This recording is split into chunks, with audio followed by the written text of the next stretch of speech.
the Chase Thomas Podcast, for people who have nothing but time to kill. To me, it feels like Tennessee will score somewhere between 24 and 30 points, and Syracuse will score somewhere between 10 and 17 points.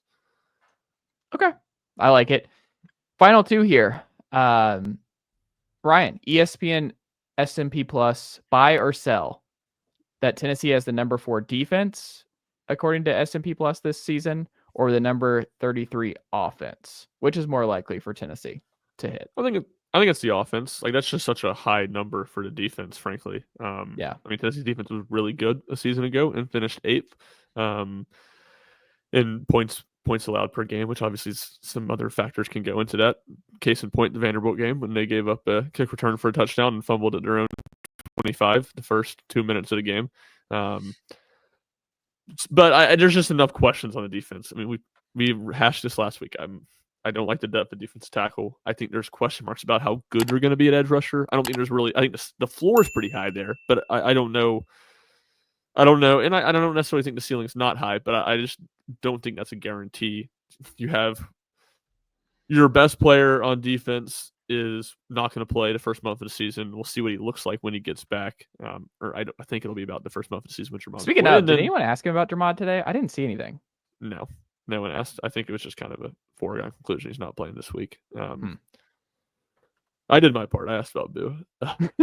Were you the one who asked about Boo? Yeah. Okay.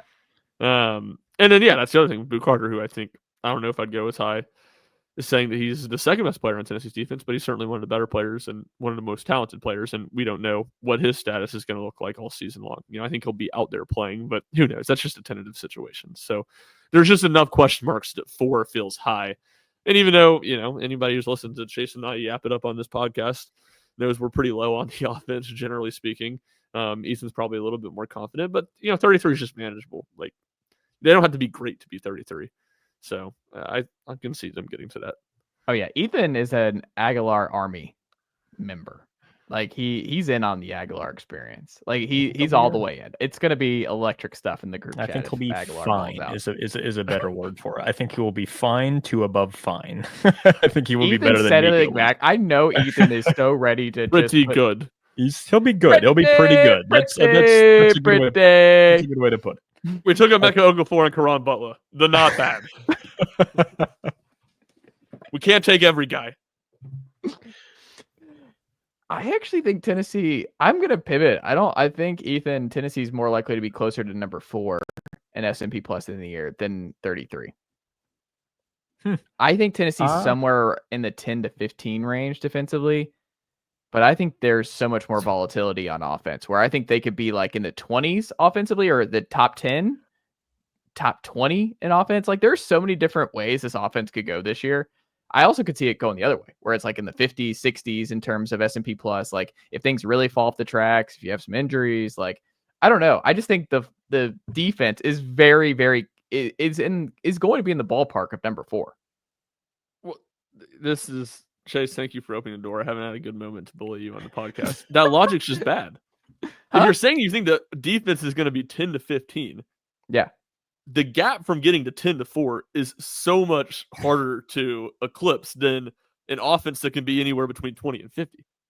Okay. And 33 is the number. That's like 40% of it. Where, once you get higher and higher up, it's really hard to close that gap. I'm sorry. I'm not a math guy, Ryan Schumpert. I'm not doing the math on the top of my head here. I'm sorry. It's not a Goodwill Hunting situation. I'll be nice to Chase. I do agree that I think the floor for Tennessee's offense is around 50. I really don't think the bottom is going to completely fall out just because I believe Heupel will put a good run game together. I still think that this is offensive line and the running backs, the 3 running backs that Tennessee has are going to be pretty solid. And like I said, I like Aguilar. I think he'll be an at least average to above average passer, which makes me believe that they'll be sitting around 33. Honestly, I think that's a 33, 40-ish. I think that's a fairly good take, really. Can I, to put a bow on it, can I tell y'all what S&P Plus had Tennessee's offense going into 23 was? Sure. Was it 33? Number 2. Number 2. Number 2. That's crazy. Joe Milton Yes. does Number two. incredible things to people. Yes. like incredible things to people. That is insane. Even past quarterback, because that's where I think is Yes. typically the downfall of these analytic-based systems is they don't give enough credit to quarterbacks. It's kind of a middle ground. The media probably gives a little too much. Tennessee lost Cedric Tillman, Jalen Hyatt, multiple starters on the offensive line, including Darnell Wright, who was Princeton Fant.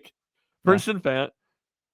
They lost even past Hendon Hooker. Even if you talk yourself into Joe Milton being really good, that's crazy. Do you know who number 1 was, Chase, by any chance? I do not have that in front of me.